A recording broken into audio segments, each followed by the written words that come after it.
네, 여러분은 채권부이와 함께하고 계십니다. 오늘 주말인데 잘 보내고 계신지 모르겠습니다. 채권부이가 여러분들을 위해서 회사채 소식을 전해드리고 있는데요. 그런데 많은 분들이 사실 기업 신용평가에 대한 부분을 좀 궁금해하셔서 저희가 지난 2월에 찍은 콘텐츠가 있어서 다시 한번 이걸 좀 공개해 드리려고 편집을 해봤습니다. 이혁준 나이스 신용평가 금융평가 본부장님께서 그 기업 분석, 특히 이제 신용평가 등급에 대한 자세한 얘기를 해주셨는데 그 부분을 지금 바로 공개할게요. 함께 만나보시죠. 자, 우선 신용평가가 뭔지 본부장님 설명 좀 부탁드릴게요. 예, 네, 신용평가는 사실은 제가 이 개념을 대학교 졸업할 때까지 알지 못했는데 네, 제가 대학 졸업할 때쯤에 그 우리나라가 IMF 외환위기가 벌어져서 네. 그때 이제 신용평가사에 대해서 처음 알게 되었습니다. 네, 거의 뭐 몸소 알게 되셨던 그러니까 뉴스를 분이네요. 통해서 이제 S&P와 무디스 같은 글로벌 신용평가사들이 우리나라 국가신용 등급을 네. 뭐 굉장히 큰 폭으로 강등을 하고 음, 이제 그런 뉴스를 보면서 신용평가가 무엇일까에 대해서 좀 호기심을 가졌고요. 네. 그다음에 이제 대학을 졸업하고 첫 번째 직장이 제가 신용카드사에 입사를 했는데요. 정말 신용 뗄래 예, 뗄수 예. 항상 네, 신용카드사 자금팀에 입사를 했습니다. 그래서 네. 거기서 업무를 하다 보니까 그 신용평가사 자금팀에서 신용카드사 자금팀에서 그 신용평가를 받는 업무를 했었는데요. 네, 네, 그 저희 선배님들이 그 신용평가 업무를 받는 거를 보면서 네. 저 신용평가란 것은 과연 어떻게 하는 것일까 되게 궁금했고요. 그러니까요. 그러다가 제 친구가 그 먼저 신용평가사로 이직을 한 친구가 있어서 네. 그 친구한테 제가 그 신용평가사에 관심이 있으니 혹시 그 직원을 채용하는 자리가 기회가 나면은 있으면은 얘기해달라고. 좀 알려달라고 얘기를 했고 네. 그러고 나서 이제 얼마 안 돼서 이제 그 친구한테 연락이 왔습니다. 그래서 신용평가사를 지원을 해서 이제 입사를 하게 됐고요. 꽤 오래 다니셨네요, 이쪽에. 뭐 그 신용카드사는 한 네. 1년 반 정도 있었고요. 네. 예, 신용 평가사. 평가사에 좀 네. 오래 있었습니다. 네. 뗄래야 뗄 수 없는 운명론적인 예, 뭔가가 대학 졸업부터 있었구나라는 예. 생각이 드는데, 어떤 거를 느끼셨어요? 그러면은 신용평가가 뭐다 이런 생각. 지금까지 그 이후에 쭉 신용평가사에 다니시면서 관련 업무를 또 관장해 오셨으니까 예, 궁금해요. 예, 우리는 예. 그냥 딱 봤을 때 신용 좋은 사람들은 최고점 주고 안 좋은 사람들은 낙인 찍어주고 뭐 약간 예. 요런 그냥 추상적인 개념이 생각이 나거든요. 예, 예. 예. 그래서 이제 신용평가를 보면은 몇 가지 개념을 나눠서 이제 설명을 드리려고 하는데요. 네. 신용평가는 일단 독립적이고 객관적이어야 합니다. 이제 평가를 받는 사람이 있고 네. 또 하는 사람이 있고 그 평가한 정보를 이용하는 사람이 있는데 결국은 그 이용하는 사람이 그 정보를 믿으려면은 네. 이제 독립적이고 객관적이어야 하거든요. 그렇죠. 누군가랑 관련이 있으면 되지 않기 때문에 그래서 참 지인 객관적이어야 뭐 된다. 학연 뭐 이런 거 엮이면 안 되는 맞습니다. 거죠. 누군가 예, 평가할 그래서 때. 예. 그런 거는 이제 금융당국에서도 그러한 요건을 엄격하게 갖추도록 이제 규정을 하고 있고요. 네. 그리고 이 신용평가라는 건 대상이 있습니다. 네. 대상이 뭐 채무자일 수도 있고 그다음에 채무일 수도 있는데 채무자라는 거는 이제 보통 발행자라고 얘기를 하는데 예. 이제 회사채를 발행하는 채무자를 얘기를 하는 것이죠. 보통 기업채를 말합니다. 그리고 이제 기업체가 발행하는 회사채나 이제 기업어음 이런 것들 이제 특정 채무이고요. 이제 예. 거기에 대한 정보를 제공하는 것이 신용평가입니다. 네. 그 다음에 이제 신용위험인데요. 이제 신용위험이라는 거는 결국은 내가 누군가를 믿고 어떤 투자 행위를 했는데 거기에 따른 위험이 발생할 수 있잖아요. 예, 리스크는 피해야 되는데. 맞습니다. 뭐 사람이나 기업을 믿고 투자를 했는데 네. 그 믿음을 배신하는 일이 벌어질 수 있기 때문에 거기에 대한 정보를 주는 것이 신용평가고요. 네. 배신자에 대한 정보를. 예. 그리고 이러한 업무를 수행을 하려면은 네. 이제 그 아무나 할 수는 없고 이제 정부에서 인정을 한 이제 전문성이 좀 있어야 됩니다. 네. 그래서 전문적인 분석 정보를 제공할 수 있어야 되고요. 그래서 이제 이러한 것들을 다 종합해서 나온 것이 신용 등급인데 네. 이거를 이제 기호로 표시를 합니다. 뭐 뒤에 설명을 드리겠지만 뭐 보통 뭐 트리플 A라든지 뭐 트리플 B 이런 기호들로 이제 서열을 매기는 것이죠. 네. 그래서 어떤 회사들이 제일 잘 채무를 갚을 능력이 있고 어떤 회사는 그 회사보다 좀 갚을 능력이 떨어지고 이런 것을 기호로 표시한 것이 신용평가라고 볼 수가 네. 있습니다. 그래서 채권 이렇게 V 해보면은 뭐 트리플 B 이상이 투자 뭐 적격 대상이다 뭐 이런 얘기 나오는데 예, 그 뭐 BBB, 뭐 BB 플러스 이런 게 이제 등급이라는 예, 맞습니다. 그건데 그거 이후에 조금 더 자세히 말씀해 주시기로 했습니다. 자, 그렇다면 이 신용평가 개념이 생긴 거는 과연 언제부터 그런 건지 예, 굉장히 오래전부터 있었을 것 같기는 해요. 뭐든지 뭐 거래할 때 중요한 요소이니까 어떻게 보세요? 예, 신용평가는 이제 여러 가지 설이 있지만 이제 가장 유력한 설은 1909년도 미국 네. 철도회사 채권 발행을 신용평가의 효시로 보는 것이 이제 가장 이제 정설이고요. 네. 그 전에는 이 회사채를 발행하는 기업들이 보통 정부나 공기업이었습니다. 예. 그래서 정부나 공기업이 발행하는 회사채는 그 나라가 망하기 전까지는 그 상환 가능성에 대해서 의심을 할 필요가 없었기 때문에 네. 다들 믿고 투자를 했었죠. 예. 근데 이제 1909년에 이제 민간 철도 회사가 채권을 발행을 하는데 이 채권을 얼마나 잘 상환을 할 것이냐에 대해서 이제 투자자들이 의문을 갖게 되었고 네. 이 채권에 대해서 이제 채권의 상환 가능성에 대해서 평가를 처음 한 분이 존 무디라는 분입니다. 예, 근데 이 무디 우리가 생각하는 그 무디랑 연관성이 있을지. 맞습니다. 이제 이름을 그래요? 보시면 눈치를 채셨겠지만 네네네. 이분이 나중에 설립한 회사가 이제 무디스라는 무디스 신용평가 회사입니다. 네, 3대 신용평가사이죠. 예. 그래서 연대나 이 무디스가 이제 여기서 이제 출발이 됐고요. 네. 그래서 이 회사채를 이제 신용평가를 하게 되었는데 네. 이제 그때까지만 해도 이제 처음이었기 때문에 활성화되지는 않고 이제 조금씩 영역을 넓혀가는 뭐 그런 이제 시간이 좀 필요했습니다. 네. 이제 그러고 나서 굉장히 이제 큰 이벤트가 벌어졌는데 1920년에 이제 경제 대공황이 벌어지게 되는데요. 터진 거죠, 문제가. 네. 그러고 나서 많은 기업이 도산을 하게 되는데 그때 어떤 일이 벌어졌냐면은 그 신용평가사로부터 신용등급을 받은 회사채의 그 부도 결과를 보니까 신용등급이 높을수록 부도가 덜 나더라. 이게 통계적으로 입증이 됐습니다. 네, 확실히 좀 믿을 만한 근거네 이런 생각을 예, 하게 그렇습니다. 됐겠네요. 예, 그래서 그 처음에 신용평가가 시작되고 나서는 이 신용평가가 과연 유효한 것이냐에 대한 좀 의문이 사람들 사이에 있었는데 네. 대공황을 거치면서 저 신용평가는 믿을만하다. 이제 이런 믿음이 사람들한테 생기게 된 것이죠. 항상 모든 위기에서 진가가 발휘되는 무언가가 있는 것 같습니다. 맞습니다. 예. 네.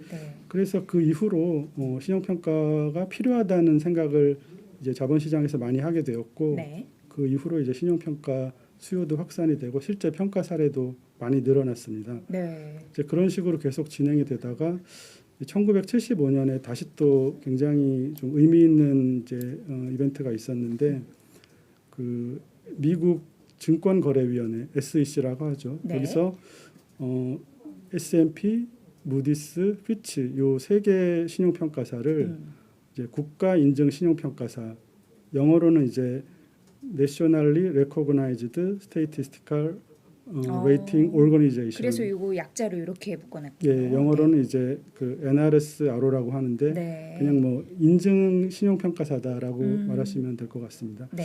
그래서 이 세 개 회사를 인증 신용평가사로 정부에서 이제 지정을 하게 되니까 이제 여기에 따라서 그 많은 이제 제도들이 생기게 됩니다. 네. 그러니까 뭐 예를 들어서 이 인증 신용평가사로부터 신용 등급을 받아야지만 뭐 무슨 회사채에 편입을 할 수 있다든지 뭐 여러 가지 이런 식으로 제도에 따라서 뭐 새로운 또 그 움직임이 많이 생기면서 네. 이 3대 신용평가사가 이제 현재와 같은 위상을 확보하게 된 굉장히 결정적인 계기가 되었고 네. 그러면서 이제 신용평가 제도가 더욱 발전하게 되었다. 뭐 이렇게 말씀을 드릴 수가 있습니다. 그러니까 이 당시에 1975년도에 신용평가사의 위상이 확 올라갈 수밖에 없었네요. 그렇습니다. 예, 여기에 미포이어는 예, 또 리스크가 많다라고 다른 사람들이 생각할 수밖에 없기 때문에 예, 경제 대공황 이후에도 이런 리스크가 있으면서 정말 중요한 하나의 근거네 이렇게 생각을 했을 법합니다. 신용평가의 역사 아주 예전을 살펴봤고요. 그럼 또 어떻게 좀 발전해 온 건지 살펴봐야 될 것 같은데 본부장님 이건 어떤 부분을 우리가 가늠해 볼 수 있는 건가요? 네, 그 예. 자본시장의 역사는 이제 간접금융에서 직접금융으로 이제 발전을 하게 되는데 네. 간접금융은 뭐냐면은 보통 우리가 은행 같은 데다가 예금을 하게 되면은 은행들이 이 돈이 필요한 기업들한테 네. 대출을 해주게 되죠. 그렇죠. 그래서 그 과정에서 저희는 예금을 함으로써 간접적으로 기업에 투자를 하게 되는 이제 그런 결과를 가져오게 되는 것이죠.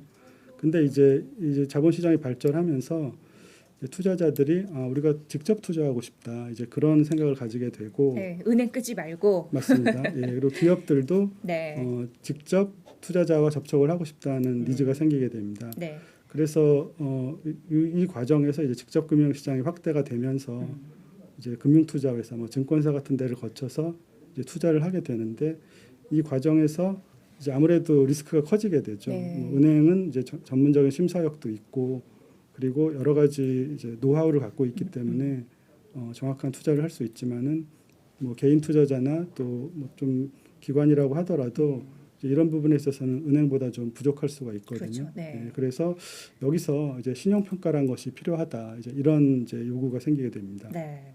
그러니까 어떻게 보면은 보증이 쉽게 얘기하면 덜 되니까 맞습니다. 네, 뭔가 확실한 그런 근거가 있어야지 뭘 할 거 아니냐 이렇게 생각을 하게 된 것 같아요. 예. 네, 간접금융과 직접 금융 이렇게 또 변화가 되는 그 안에서 필요성도 살펴봤습니다. 그럼 신용평가의 역할 크게 세 가지가 있다고 하는데 예. 뭘까요? 예. 예. 그래서 이제 직접 금융으로 넘어가는 상황에서 이제 투자자는 이 기업이 내가 투자를 할 만한 기업인지 네. 이제 정보를 이제 필요로 하게 되거든요. 그래서 그때 이제 등장하게 되는 것이 신용평가사입니다. 네. 그래서 신용평가사의 역할은 이 투자자와 발행기업 사이에서 투자자를 보호를 하고 이 또 정확한 정보를 제공함으로써 이제 발행자가 이제 시장 참여를 할 수 있게끔 도와줍니다. 네. 그리고 이 과정에서 투자자는 가급적이면은 높은 수익을 얻으려고 하고 이제 발행사는 가급적 낮은 비용으로 조달을 하려고 그렇죠. 하다 보니까 네. 서로 간에 이제 이해가 다르게 되는데 여기서 이제 신용평가사가 심판 역할을 하게 되면서 네. 이제 적절한 가격을 결정할 수 있게끔 네. 가이드라인을 제시하는 그런 역할을 하게 됩니다. 네, 그러니까 가격을 결정을 해주는 예, 하나의 예. 굉장히 중요한 역할을 하는 예. 신용평가사 이 3대 역할에 대해서 살펴봤습니다. 그럼 어떤 종류가 있을지 무언가를 이제 평가를 해야 되잖아요. 예. 어떠한 대상을 평가를 해야 되는데 그게 어떻게 좀 나뉘는지 듣고 예. 싶습니다. 네, 크게 이제 네 가지로 나눌 수가 있는데 뭐 채무자, 채무증권, 기타, 구조화증권 이렇게 나눌 수가 있는데요. 채무자는 뭐 보통 흔히 저희가 얘기하는 이제 기업을 많이 얘기를 하고요. 네, 아까 이제 그 외환위기 때 우리나라 뭐 국가신용등급이 강등됐던 얘기를 들었는데 정부도 채권을 발행을 하기 때문에 예. 이제 정부도 채무자의 범주에 들어갑니다. 그래서 보통 크게 이제 기업과 정부 이렇게 볼 수가 있고요. 채무자는 예. 정부와 기업 이렇게 예. 나뉘고, 예, 그다음에 채무증권은 이제 뭐 장단기로 크게 나누는데 뭐 장기는 이제 회사채, 단기는 기업어음 이렇게 나눌 수가 있고요. 네, 그다음에 이제 뭐 정부도 그 채무자도 아니고 채무증권도 아닌 게 뭐 보험금 지급 능력이라든지 펀드 뭐 이런 게 있는데요. 예, 보험사 같은 경우에는 뭐 그 회사채를 발행을 하기도 하지만 보통의 경우는 이제 회사채를 발행하지 않는 경우가 더 많고 네, 그런데 이제 보험에 가입하려는 회사사 그 보험에 가입하려는 고객들 입장에서는 이 보험사가 네, 내가 안전하게 이제 안심을 하고 이제 보험료를 납입을 해도 되는 회사인지 궁금할 수가 있잖아요. 그렇죠. 그래서 네. 여기에 대해서도 또 신용평가사가 이 보험사는 보험금을 이제 지급할 능력이 어느 정도 된다 이렇게 이제 평가를 하기도 합니다. 네. 그 다음이 이제 구조화 증권인데요. 보통 이제 뭐 유동화 증권이라고 많이 얘기를 하는데 이거는 뭐 그 특정 기간에 걸쳐서 계속 지속되는 현금을 일시에 그 자금으로 땡기고 싶을 때 발행을 하는 것인데 네. 예를 들어서 제가 뭐 매월 뭐 500만 원의 그 월급을 뭐 계속 받고 있는 사람인데 이제 그 현금 흐름을 기반으로 일시에 그 현금 흐름을 내가 다른 사람한테 줄 테니 네. 이거를 내가 일시에 큰 돈을 받고 싶다 할 때 유동화 증권을 발행할 수 있는 것입니다. 그래서 그런 유동화 증권을 발행할 때 그 유동화증권에 대해서 등급을 부여하는 것도 이제 신용평가사입니다. 네, 자산 유동화증권은 정말 채권 시장에서 많이 나오는 기사에서 예, 예. 하나이기 때문에 이 부분도 눈여겨 보셔야 될 것 같고요. 채무자, 채무증권, 기타 구조화 증권으로 좀 나눈다라고 설명을 해주셨습니다. 말씀 들어보니까 기간도 있네요. 예, 기간도 예. 좀 나눠서 설명이 될 것 같습니다. 예, 네. 기간은 뭐 끊기 나름인데 끊기 근데 나름이에요, 이거는? 그런데 이제 지금 신용평가 업계에서는 이제 1년을 기준으로 끊고 있고요. 네. 그래서 1년이 넘어가는 경우에는 이제 그 장기 등급이라고 저희가 보고 있고 오. 1년 이내는 단기 등급 이렇게 1년 넘으면 장기로 가요. 예, 예, 그렇습니다. 네. 1년이 중요한 그런 부분이고, 네. 본 정기 수시 평가 이런 것도 평가 주기도 있네요. 예, 예. 네, 네.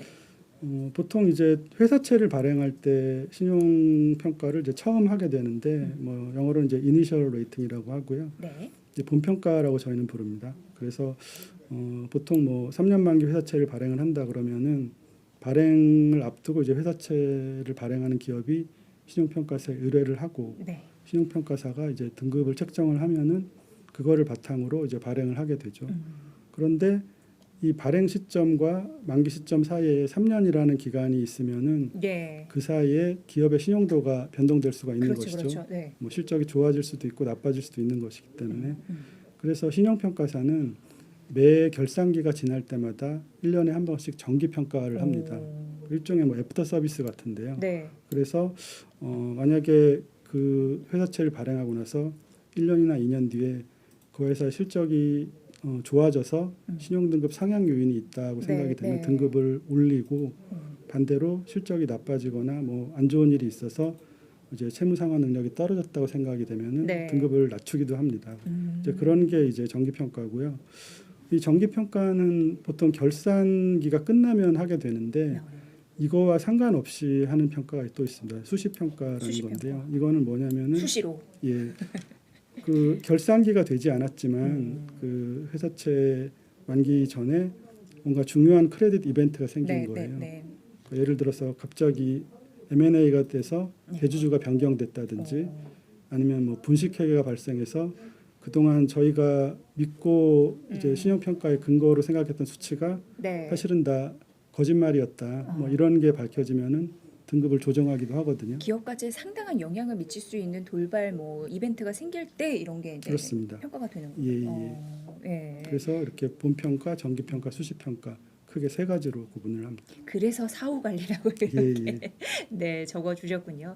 자 그러면은 이게 등급을 좀 나눠봤으면 좋겠는데 투자에도 왜 등급이 있잖아요. 예. 그래서 투자 등급 잘 받았다라고 하면은 뭐 기업의 그 주식 가치도 오르는 것처럼 그런 부분들 채권도 굉장히 중요한 역할을 하는데 장기 그리고 단기 좀 나눠서 살펴봐야 될 것 같습니다. 예. 네.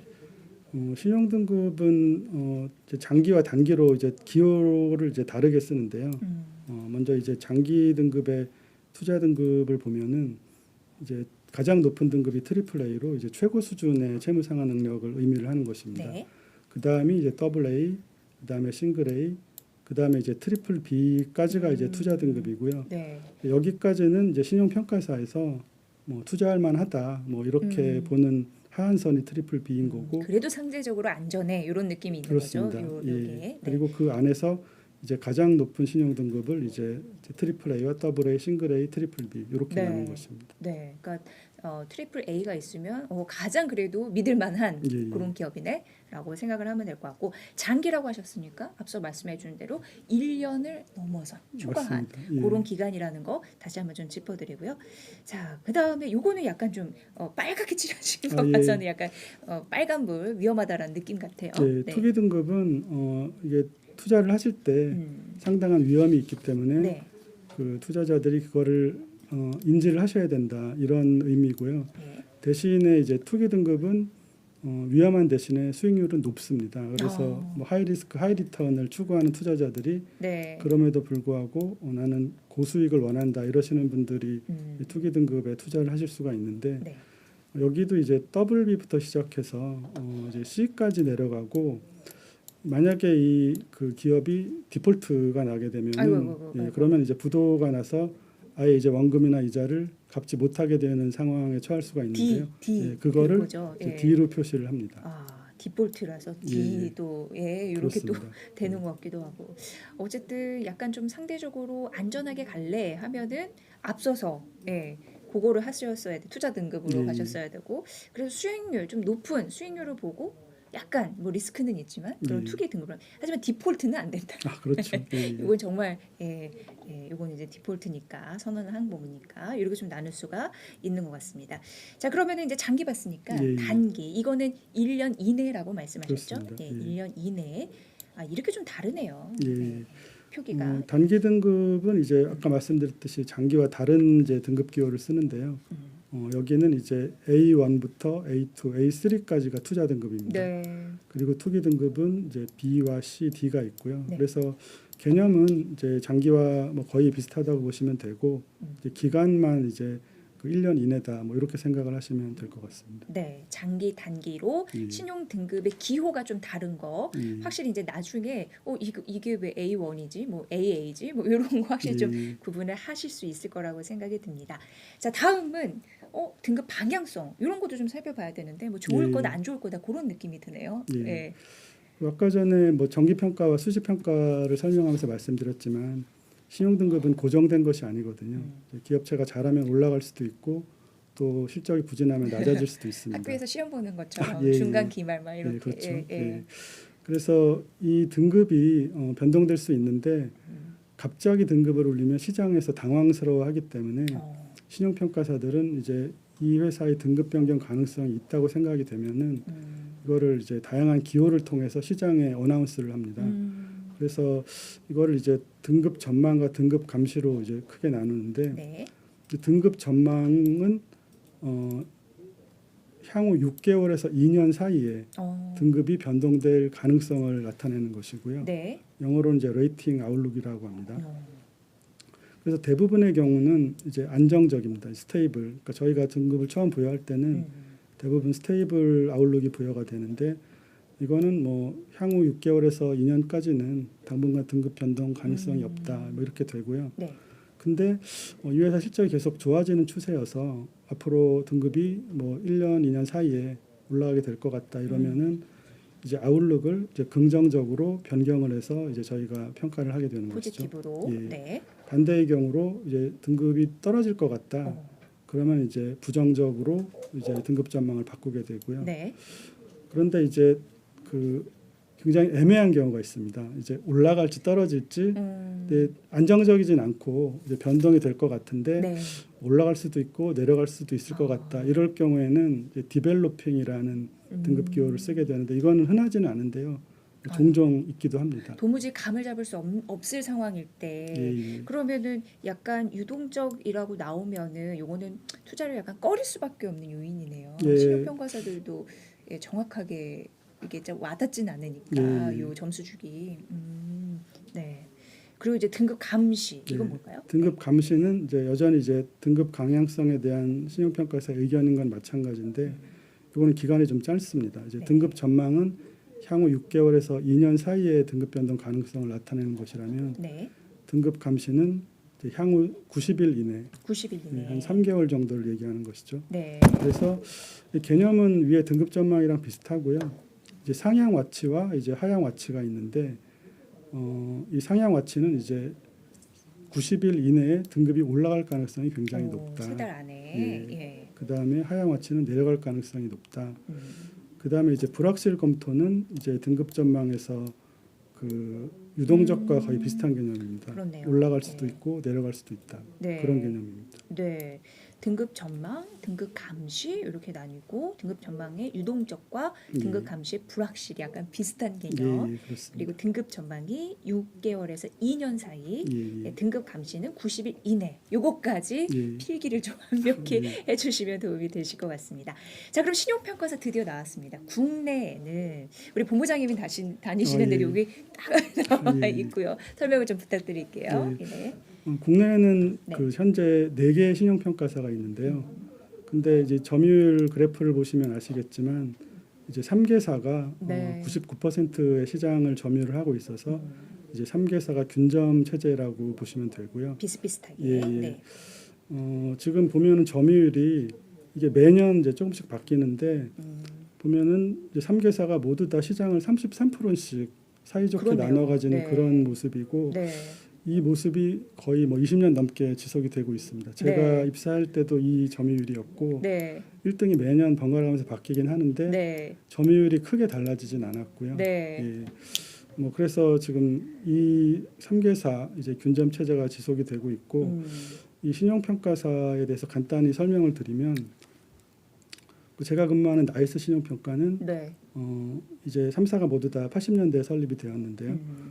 이 나이스 신용평가는 과거에 이제 은행들이 n분의 1씩 출자를 해서 설립한 회사입니다. 그렇군요. 예, 예. 그래서 은행들이 이제 주주로 있던 회사였는데 2000년대에 들어서 이제 IPO를 하게 되면서 네. 은행들이 이제 지분을 다 시장에 매각을 했고 그 과정에서 이제 현재의 주주로 이제 변경이 된 이제 네. 그런 회사고요. 네. 그래서 지금은 이제 나이스 홀딩스가 최대 주주이고 이제 국내 자본 회사입니다. 네. 그다음에 이제 한국기업평가는 그 국책은행인 한국산업은행의 자회사로 출발을 했었는데요. 이 회사를 나중에 이제 피치라는 이제 글로벌 신용평가 회사가 경영권을 인수해서 현재는 이제 네. 피치의 자회사로 있고요. 네. 그다음에 이제 한국신용평가는 이제 이금융권 회사들이 역시 n분의 1씩 출자를 해가지고 네. 설립한 회사였는데 이 회사를 나중에 이제 무디스가 경영권을 인수를 해서 네. 현재는 이제 무디스의 자회사로 있습니다. 그래서 여기 보시면은 뭐 다음 페이지에서 또 설명을 드리겠지만 네. 국내 이제 3개사가 있고 해외에도 아까 이제 빅3 신용평가사가 있다고 말씀드렸잖아요. 네. 근데 그 중에서 S&P만 지금 국내에 자회사가 없고 이제 피치랑 무디스는 이제 국내 자회사를 가지고 있는데 지금 S&P 같은 경우는 이제 국내에 이제 진입을 시도를 하면서 이제 제가 근무하는 나이스 신용평가의 이제 경영권 인수를 이제 원했었습니다. 네, 네, 근데 네. 이제 저희 최대 주주는 이제 S&P와의 제휴는 원하지만 경영권을 넘길 생각은 없다. 이제 뭐 그런 입장이어서 이제 S&P와의 이제 지분 뭐 매각은 이루어지지 않았고 네. 대신에 저희와 이제 S&P는 이제 업무 협약을 체결해서 매년 같이 그 세미나도 발표를 하고 여러 가지 이제 협력 사업을 좀 하고 있습니다. 그래서 S&P랑. 예, S&P는 이제 국내 자회사 형태로는 들어와 있지 않지만 네. 나이스 신용평가와 이제 공동 작업을 하고 있는 제휴 관계이다. 뭐 네. 그렇게 보시면 되겠습니다. 네. 제가 어쨌든 3대 그 신용평가사 중에 나이스 신용평가 막 이렇게 강조를 좀 해드렸어요. 예. 저도 객관적이지 못한 거 어쩔 수 예, 없습니다. 오늘 감사합니다. 본부장님께서 예. 나오셔가지고 꼭 기억을 해주시고요. 비등비등하다 예, 이렇게는 예. 말씀을 해주셨고요. 여기도 따로 또 말씀해 주실 게 있을까요? 예, 해외는? 예. 예. 보통 이제 글로벌 3대 신평사라 그러면 네. 뭐 S&P, 무디스, 피치를 얘기를 하고 그 외에도 일본 회사라든지 여러 신용평가사가 있는데요. 근데 이제 그 점유율을 보면은 이제 상당히 좀 큰 차이가 있습니다. 그러네요. 아까 이제 국내 시장은 이제 3개사가 사이좋게 3분의 1씩 나눠 가지는 네. 그런 모습이었는데 해외의 경우는 2강 1중 체제라고 그러네요. 이제 저희가 얘기를 하는데 네, 네, 네. S&P가 거의 절반 정도를 장악을 하고 있고요. 50%가 넘으니까. 예, 그렇습니다. 네. 그리고 이제 무디스가 32%, 그다음에 피치가 13%. 그래서 그 요 세 회사를 합친 그 점유율이 이제 한 95% 정도 되고 특히 이제 빅2라고 평가되는 S&P랑 무디스의 점유율이 이제 80%가 넘어가는 모습이어서 네. 사실상 이 두 회사가 글로벌 신용평가 시장을 주도하고 있다. 거의 그렇게 보시면 독점이라고도 됩니다. 할 수 있겠네요. 예, 예. 네. S&P가 가장 먼저 설립이 아니고 무디스가 가장 먼저 설립은 됐네요. 예. 아, 네, 알겠습니다. 여기 좀 살펴보고요. 자, 그럼 신용평가 어떻게 우리가 누군가의 등급을 기업의 예. 등급을 매게 되는 건지 요거 좀 살펴보도록 하겠습니다. 국내 3사 그리고 해외에도 뭐 중요한 신용평가사 살펴봤지만 그쪽에서 하는 절차인 거죠. 예, 예. 네. 신용평가는 이제 신용등급을 필요로 하는 기업이 의뢰를 하고 계약을 체결하게 되면 이제 네. 시작이 되는데요. 예전에는 이 이제 평가를 의뢰받고 계약을 체결하고 그다음에 신용평가를 수행하는 것을 이제 그 한 부서에서 다 했었습니다. 이제 바빴겠네요. 예, 그랬는데 이게 제가 지금 그림에서 색깔을 좀 다르게 표시한 이유는 예. 이제 글로벌 금융위기가 터지면서 이제 금융당국이 이제 이러한 시스템에 좀 손을 대게 되는데요. 네. 그 이유는 평가 의뢰를 받는 부서와 평가를 수행하는 부서가 같은 부서일 경우에는 이해상충이 생기게 된다. 그렇겠네요. 그거는 예, 객관적이지 않게 예, 될 수도 맞습니다. 있는 그러니까 가능성이 있네요. 평가를 의뢰를 받으려면은 네. 이제 그 회사를 찾아가서 이제 우리 회사한테 평가를 맡겨달라고 뭐 얘기를 하는 경우가 있는데 네. 그렇게 하면서 신용 평가를 하게 되면은 냉정하게 평가를 할 수 없다. 이것이 이제 금융당국의 생각이었고 또 그런 과정이 이제 나중에 금융위기 때 좀 그 도산하는 기업이 있고 그랬었는데 네. 이제 그런 부분이 이렇게 평가와 영업을 분리하지 않았기 때문에 이제 그것도 원인이 된다는 게 이제 금융당국의 판단이었습니다. 네. 그래서 글로벌 금융위기 이후에는 이제 평가를 담당하는 부서와 영업을 담당하는 부서가 엄격하게 분리가 됐고요. 그래서 같이 움직이지도 못하게 하고 같은 자리 합석도 금지하는 뭐 그런 굉장히 깐깐하고 좀 엄격하게 했네요. 엄격한 네. 규정이 생겼고요. 어. 그래서 이제 영업을 담당한 부서에서 평가 의뢰를 받아서 이제 계약을 체결하면은 이제 그 사실을 이제 평가를 담당하는 부서에 통보를 하게 되고요. 네. 그러면 이제 그 부서에서 그 기업과 접촉을 해서 이제 자료를 요구를 하게 됩니다. 이제 신용 평가를 하기 위한 자료죠. 네. 그래서 그 자료를 받아가지고 분석을 하게 되는데 이 과정에서 뭐 제조업체 같은 경우에는 현장을 방문해서 공장이 제대로 돌아가고 있는지 네. 또 현장에서는 또 어떤 문제점이 있는지를 파악을 하게 되고요. 그다음에 이제 경영진 면담도 하게 됩니다. 어떤 경영 기조를 갖고 있고 현재 뭐 고민과 또 향후에 그 어떤 비전을 갖고 있는지 네. 거기에 대해서 이제 분석을 하게 되고 그러고 나서 이제 어떤 등급을 이제 부여를 할지 그 실무팀에서 이제 제시 등급을 결정을 하게 되는데요. 근데 이 실무팀에서 결정을 한다고 등급이 확정되는 것이 아니라 이제 평정위원회라고 해서 이제 커미티에 부여를 하게 됩니다. 네. 네. 또 그래서 올리는군요. 예, 네. 그 위원회에서 이제 결정을 하게 되는데 이 등급 평정위원회에서 만장일치가 날 때까지 토론을 합니다. 만장일치 꼭 나야 돼요. 예. 밤을 샐 수도 있겠네요. 아, 예. 만장일치 안 나오면. 예, 만장일치가 안 나오면 오. 회의를 여러 차례 하기도 하고요. 야, 그래서 예. 그 만장일치가 나올 때까지 회의를 한 다음에 네. 거기서 이제 등급이 결정이 나면은 이제 의뢰 기업에다가 결과를 통보를 하게 되죠. 그러면 이제 보통의 경우는 이제 그 기업에서 그 등급 통보를 받고 알겠습니다 하고 억셉트를 하면은 그러면은 그 등급을 공시를 하면서 이제 네. 등급 평정이 마무리가 됩니다. 근데 일부의 경우는 나는 우리 회사가 A 플러스 정도라고 생각을 하고 있었는데 네. 이제 등급 결과를 받아 보니까 A 제로밖에 나오지 않았다. 그러면은 여기에 대해서 좀 자기는 이견이 있다. 뭐 이런 식으로 동의하지 않는다는 의견을 주는 경우가 있습니다. 그렇죠. 예, 그럴 인사평가할 경우에는- 때도 항상 그런 거 있죠. 맞습니다. 예, 예, 예. 그래서 그럴 경우에는 이제 재심이라는 걸 하게 되는 네, 네. 거고요. 재심을 할 때는 그냥 무작정 하지는 않고 이제 저희도 이제 평정위원회를 다시 소집을 해야 되는데 아이고. 예, 그 만장일치로 했는데 또 소집해가지고. 맞습니다. 그래서 만장일치로 내린 네, 결론을 네. 다시 한번 재검토를 하려면 네. 뭔가 추가적인 자료나 그렇죠. 뭐 네. 주장을 정리를 해서 좀 보내달라는 얘기를 하게 되고요. 그래서 그 자료를 받아가지고 다시 재검토를 한 다음에 다시 이제 다시 재심을 이렇게 하게 가는 거네, 되는데 이렇게. 예, 여기서 결정이 나면 더 이상 이제 번복할 수는 없습니다. 그래서 여기서는 동의 과정을 거치지 않고 이제 바로 이제 공시를 하게 됩니다. 네. 아니 왜 이렇게 피곤하게 위원들이 만장일치로 할까 생각했더니 그래야지 사실 이견이 없는 거잖아요. 예. 기업 측에서도 모든 위원이 그렇다던데 하면은 사실 할 말이 없는 거니까 예. 그럼에도 불구하고 한 번 재고의 여지는 준다. 예, 예, 그렇습니다. 이렇게 또 설명해 주시니까 예. 왜 이런 또 시스템이 있는지 이해는 갑니다.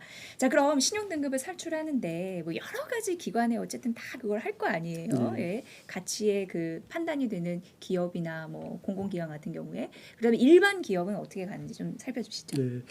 그 신용등급 평가 대상을 저희가 이제 일반 기업, 그다음에 은행, 공기업 이렇게 나눠서 그렇게 세 설명을 드릴 개로? 텐데요. 네. 예. 그러니까 일반 기업은 등급 평가를 할 때 사업 위험과 재무 위험을 먼저 고려하고 네. 여기에 전망과 기타 고려 사항을 감안을 해서 이제 자체 신용도라는 걸 산출을 합니다. 예.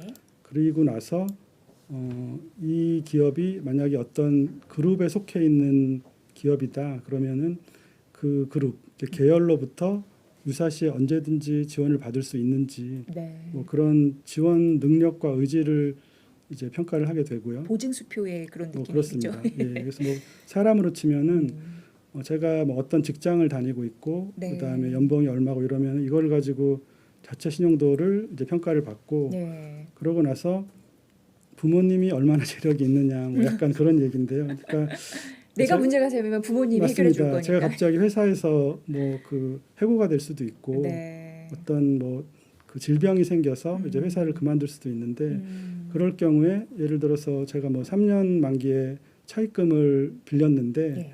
1년 뒤에 제가 회사에서 그만두게 될 경우는 그 3년 뒤에 그 채무를 이제 상환을 받아야 되는 투자자는 그러면 그 경우는 어떡하지 할 때 그렇네요. 네. 나는 되게 부유한 부모님이 계셔서 유사시에 도와주실 수가 있다 이러면은 네. 이런 부분도 이제 신용도에 반영이 되는 거죠. 그래서 음. 그거를 종합해서 이제 신용 등급이 최종적으로 나오게 되는 그런 네. 구조입니다. 네. 다음은 은행 보도록 하겠습니다.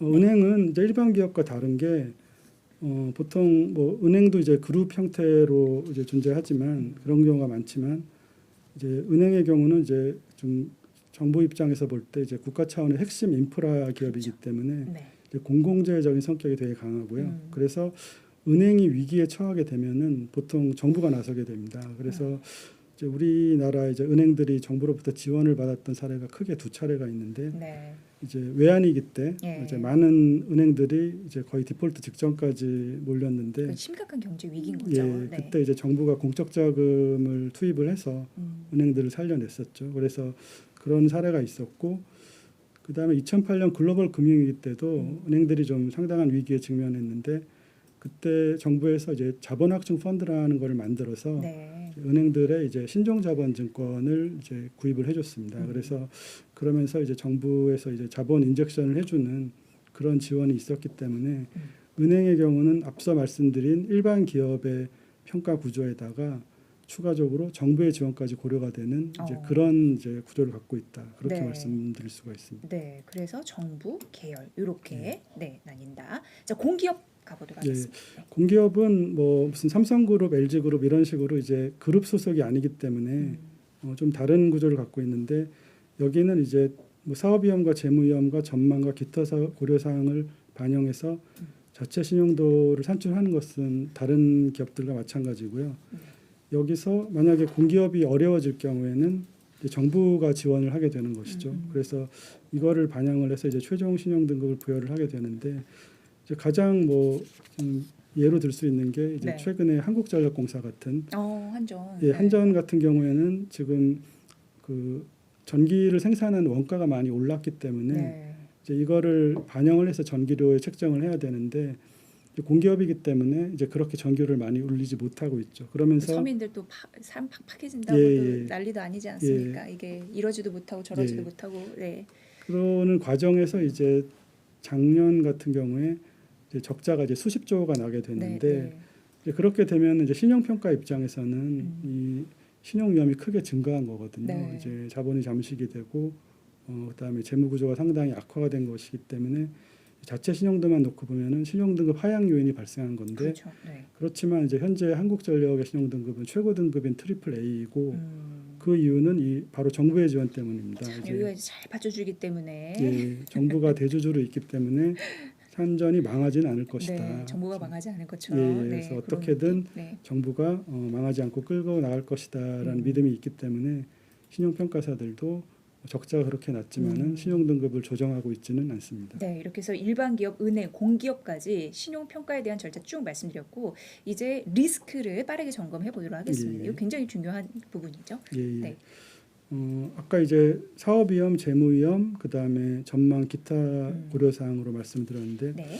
먼저 사업위험은 그 기업이 영위하는 사업이나 보유한 자산에 내재된 위험입니다. 예. 그래서 먼저 이제 사업위험을 얘기를 할 때 이제 산업위험을 먼저 보게 되는데 이거는 그 저희가 인더스트리 리스크라고 얘기를 하고요. 예를 들어서 뭐 자동차 회사다 그러면은 이 자동차 산업이 가진 어떤 구조적인 리스크가 있습니다. 그다음에 뭐 업황, 환경 경쟁 이런 거요. 구도라든지 네, 네. 그다음에 수급 구조, 그다음에 글로벌 뭐 서플라이 체인 뭐 이런 것들 여러 가지가 있는데 이런 것들을 이제 먼저 보게 되고요. 네. 그다음에 이제 그 사업에서 그 산업이죠. 그 산업에서 이 회사가 차지하는 경쟁 지위. 음. 그러니까 뭐 예를 들어서 현대자동차 같은 경우에서는 이제 국내에서는 이제 수위의 이제 자동차 업체이고 네. 이제 글로벌 시장에서는 뭐 지금 뭐 5위에서 3위 뭐 사이를 왔다 갔다 하는 과거보다 이제 순위가 계속 올라가고 있는 이제 그런 경쟁 지위를 갖고 있죠. 그다음에 이제 경영 관리 부분인데 이거는 이제 이 회사가 얼마나 경영을 잘 하는지 네. 뭐 이런 부분을 좀 여러 가지 각도로 이제 살펴보게 됩니다. 네. 자, 재무 위험. 예. 재무 위험은 이거는 이제 차입금과 관련된 위험인데요. 이제 상환해야 될 채무의 부담 정도에 따라 발생하는 위험을 재무 위험이라고 정의를 하는데 예. 저희가 어떤 회사에 좀 경영이 악화되었다고 할 때 뉴스에서 자주 나오는 얘기가 영업이익으로 뭐 이자도 갚지 못하는 지경에 네, 이르렀다 맞습니다. 이런 표현을 많이 쓰는데요. 그룹주가 쭉 떨어지죠. 예, 예, 그렇죠. 네, 네. 그래서 이제 그런 부분이 아이고, 이제 네. 금융비용 커버리지인데 음. 사업이 아무리 좋아도 차입금이 많으면은 이제 돈을 아무리 잘 벌지만 그렇죠. 이자 비용을 감당하지 못해서 회사가 휘청될 수가 있거든요. 네. 이제 그런 거는 결국은 채무 상환 능력에 영향을 주기 때문에 그래서 이런 부분을 이제 저희가 신용 평가를 할 때는 좀 눈여겨볼 필요가 있고요. 네. 그 다음에 이제 현금 흐름의 적정성.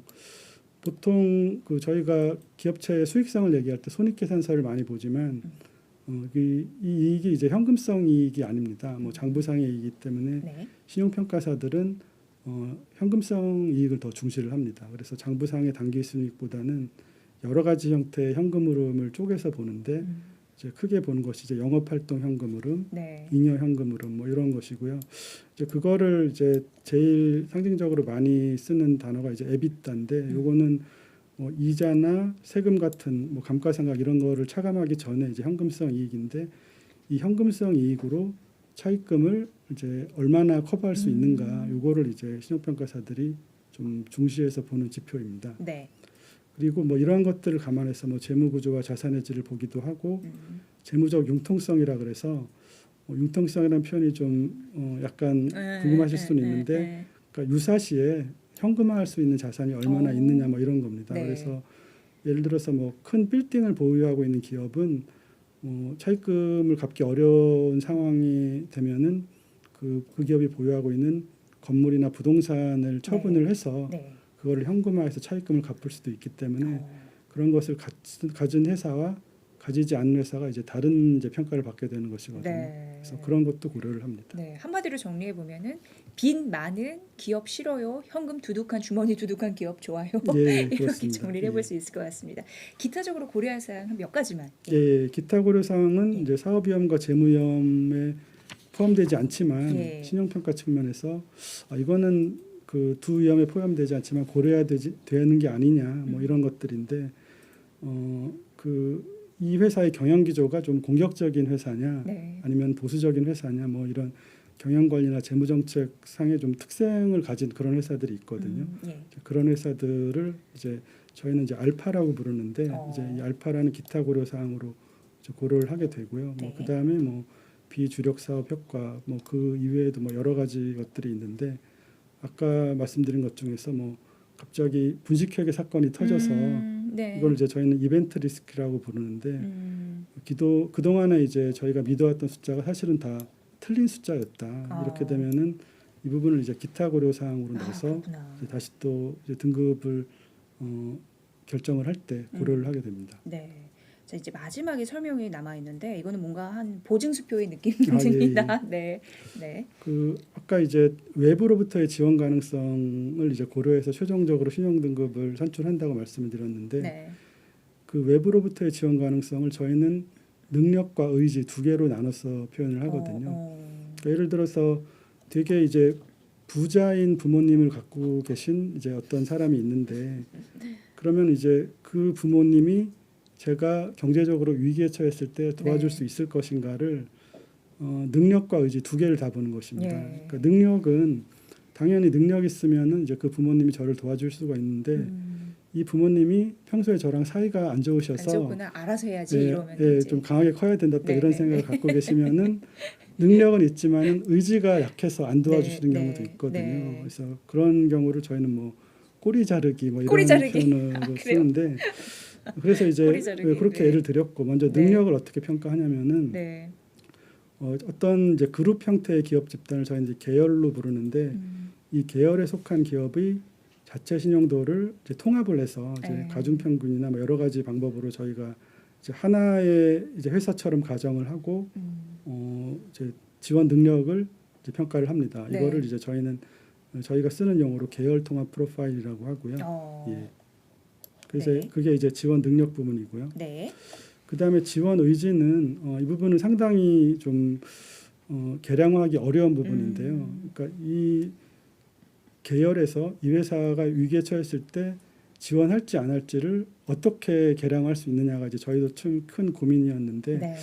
사실은 뭐 과거에 지원하지 않았던 사례가 몇 번 있었어요. 뭐 KT 같은 공기업도 자회사가 부실화되었을 때 지원하지 않았던 사례가 있고 네. 포스코 같은 회사도 그런 경우가 있었습니다. 그래서 그때 이제 신용평가사들이 상당히 당황스러운 경험을 했던 기억이 있는데 이제 포스코나 KT가 자회사가 어려워졌을 경우에 이제 도와줄 거라고 생각하고 높은 등급을 부여를 했는데 네.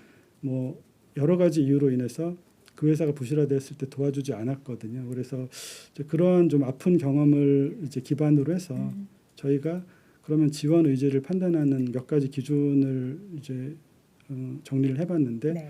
그게 이제 저희는 이제 신용 의존성이라고 부르고요. 예. 이게 지배적 긴밀성, 사업적 긴밀성, 재무적 긴밀성 뭐 이런 거로 나눠서 봅니다. 예. 지배적 긴밀성은 뭐 예를 들자면은 과거에 이제 카드 사태 때 삼성카드를 예로 들 수 있는데요. 그때 이제 카드 업계 1위가 LG카드였고 2위가 삼성카드였는데 LG카드는 부실화되었을 때 LG그룹에서 결국 지원을 포기해서 그 결국은 이제 그 신한금융그룹으로 나중에 경영권이 넘어가게 되고요. 네. 삼성카드는 이제 삼성그룹에서 지원을 해서 현재까지 존속이 되고 있습니다. 꼬리를 안 자른 거죠. 예, 그렇죠. 그래서 근데 그 이유가 무엇일까 이제 저희가 좀 분석을 해봤는데 네네네.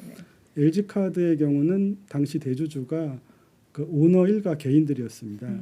그러다 보니까 그 LG카드가 돈을 잘 벌 때는 이제 배당금을 많이 받으면서 주주들이 상당히 뭐 그 해피한 상황이었지만 LG카드가 어려워졌을 때는 이제 개인 주주들이 그 회사에다 유상증자를 해줄 대규모 자금이 없었던 것이죠. 그래서 결국 도와주지 못하고 실질적으로 뭐 디폴트에 가까운 지경까지 이뤘던 것이고요. 네.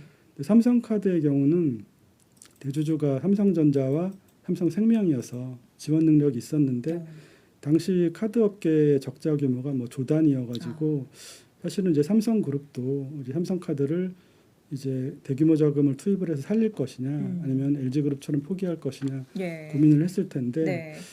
그때 이제 삼성그룹에서 삼성카드를 절대 포기할 수 없었던 이유가 있습니다. 네. 그 이유는 그때 삼성카드가 가지고 있던 지분 중에 삼성 에버랜드의 대주주였는데요. 예. 지금은 이제 에버랜드가 삼성물산으로 이제 협소합병이 됐지만은 그 에버랜드가 당시만 하더라도 삼성그룹의 지배 구조에서 그 지주회사 역할을 하는 핵심적인 위치에 있었기 때문에 그렇죠. 네. 만약에 삼성그룹이 삼성카드를 지원하지 않을 경우에는 그렇죠. 삼성그룹의 지배 구조가 깨지면서 아. 그룹이 해체가 될 수가 있는 그런 상황이었습니다. 존립의 근거 자체니까 이걸 어떻게 할 수밖에 네, 없이 그래서 데려가야 되는. 이 경우는 이제 지배적 기밀성이 굉장히 높은 거고요. 그래서 이 경우는 이제 삼성그룹이 모든 계열사가 달려들어서도 이 회사를 지원할 수밖에 없다. 뭐 그래서 저희는 신용평가를 할 때 이제 이러한 점을 얘기를 하면서 평정위원회 때 삼성그룹은 삼성카드를 끝까지 지원할 것이다. 이제 그렇게 얘기를 했었고요. 예. 여러 가지 다방면에서 그 요소를 고려를 해야지 예, 결국 예. 신용평가 그 등급이 나오는 것 같습니다. 예, 예. 네, 오늘 이렇게 그 신용평가 특히 이제 기업죠 어떻게 이거를 이해하면 되는지 확실히 1시간 안에 가르쳐 주셨는데 예. 반복적으로 동영상 보시면서 한 번만 잘 배워놓으면 끝까지 갈 수 있다. 요 기본 상식, 기본 이해는 꼭 챙겨가시기 바랍니다. 굉장히 중요했고요. 시청자 여러분의 구독의 힘이 채권부에게는 큰 힘이 됩니다. 기존 영상과 추천 영상에도 좋아요 부탁드립니다.